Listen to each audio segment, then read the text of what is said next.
حقه الدستوري في تمثيل مكونه في كركوك.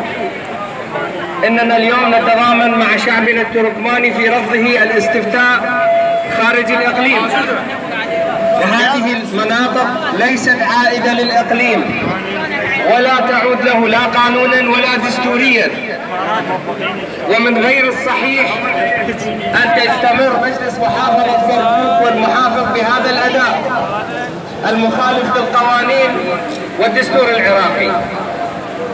الاستفتاء يراد منه ضم كركوك وبقية المناطق الأخرى إلى الإقليم عنوة.